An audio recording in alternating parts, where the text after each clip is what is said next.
Hello students, today we'll be creating a short story. For a short story, we'll be using two different pieces of technology. Once you're done with brainstorming in class different ideas, you will select your best topic, and we're going to use this story map tool right here. With this story map tool, you'll be practicing the pre-writing stage of the writing process. To begin, you're going to title your story. Mine is just an example. And then insert your name below by typing. Okay. So we're going to start with the characters of your story, so click on the character map right here.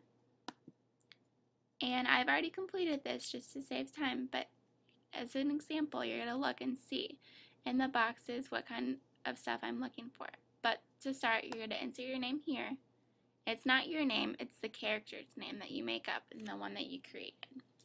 So insert your name and then press enter, and it will take you to this first box here. It'll pop up. And in this box, it asks you the question, what does the character look like? So in this box, you're going to fill out some description, you're going to use some adjectives about the character. I want you to have at least 3 or more, because the more you have, the better your story will be. And then click enter once you're done with this, and it'll move you to this box here. And in this box, it asks, how does the character act? So insert information here, and once you're done with that, you're going to press enter again. You can look for mine for help. See, mine is about myself, and so this is how I act, and then in this box, it's how do other characters in the story react. And so since you're my students, this is how you guys act towards me. Once you're done with this page, this entire page, all 3 boxes are filled out, and they all answer the question completely. You're going to press this orange box here, and you're going to go down to conflict map, because that's the one after character map. Okay, so this is also filled out, but in the first one, it asks you what is the conflict. And remember, conflict is something that goes wrong in the story. So in the conflict box, I put that students do not understand the writing process because it hasn't been taught. And then in this box, it'll ask you, why does this conflict occur? And this occurs because you guys have not been taught the writing process, and you guys are going to take part in a writing contest. So press enter again once you're done, and you're going to fill out this box. And this box asks you, what are some ways the conflict could be resolved?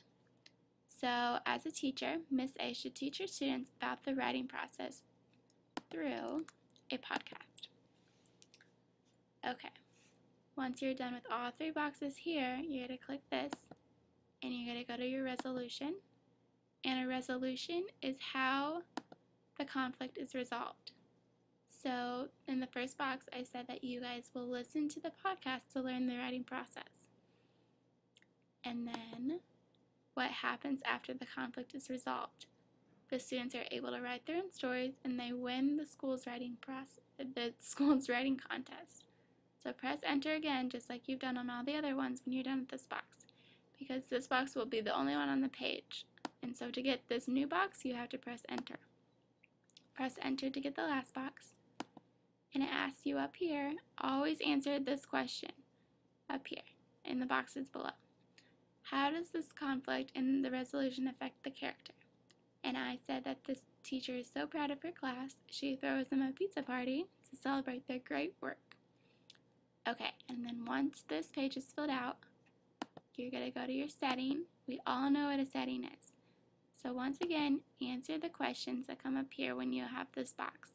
Press enter to get the new one, and answer this question.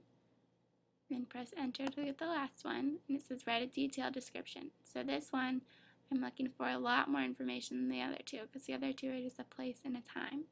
But the environment box, you're going to need to write description words, more adjectives, and tell us what maybe the weather, the noise, the colors are like of your setting.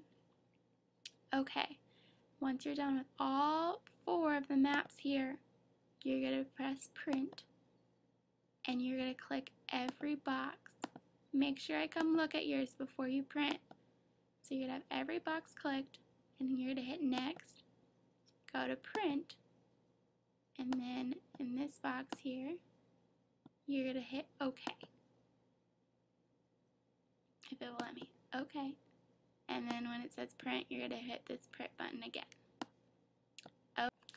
Okay, so after creating a story map, for the pre-writing stage, we're going to work on our drafting a short story. And drafting means you're creating a rough draft which can be edited later to make it perfect. For our short story, we're going to use the Stapleless Book here, and you're going to insert your title and your name on the first page. Let's see if I can get back there. This is just an example, but the first thing that will pop up is the title and the name. And then for page 1, you're going to talk about the setting and your character, your main character. So you can use your story map tools that you just printed out, and you can talk about your setting and your character on the first page. And then on page 2 through 3, or 2 through 4, you're going to talk about your conflict. So you're going to use your conflict map. But for each page on the side, you want to select this bottom box here, so it'll give you a blank page to type on. And this is just a draft, so it doesn't have to be perfect. But then on page 5 and on page 6, you're going to talk about your resolution. And so you're going to use your resolution map for page 5 and 6. And 6 will be the very end, so you're going to want to wrap up your story. And then once you're done filling out pages 1 through 6, you're going to read through each page. You can click on page 1 and then hit next page until you get to the end. And you're going to read through it for spelling errors that you can catch your own. And you're going to read through it to see if it makes sense to you. Because then you're going to want to print. Once again, just press this print button, select this, and ask me before you print. So I'll check to see you have everything that you need. But when you're finished with drafting, the stage where you went back and read through yourself, that was called the revision stage of the writing process. And then once you're done revising, you print, and then we will have your table mates edit your printed story. And that stage is called the editing process. And I will make the final edits of your story in case your table mates miss anything as well. But after editing, we are going to go back and we're going to type in the final into the Stapleless Book. So you're just going to do the same thing you did. You're going to select page 1. Here, let me exit out of this. Select page 1. Everything will be gone. This is just my example. You can read through it as well to see what you need. Remember, you can pause anytime, and you can read through what I have to make sure that you have enough on your pages as well. So you're going to select the bottom one for the final, and you're going to type in the final story. And then after printing your final, we will hand draw pictures to include in the story. Remember, if you need any help creating the final, you can always rewatch this. That's the point of this process. You can rewatch it and you can pause at any time if you have questions. And you can always go back and rewind as well. Thanks for listening, class. Be sure to raise your hand if you have any questions.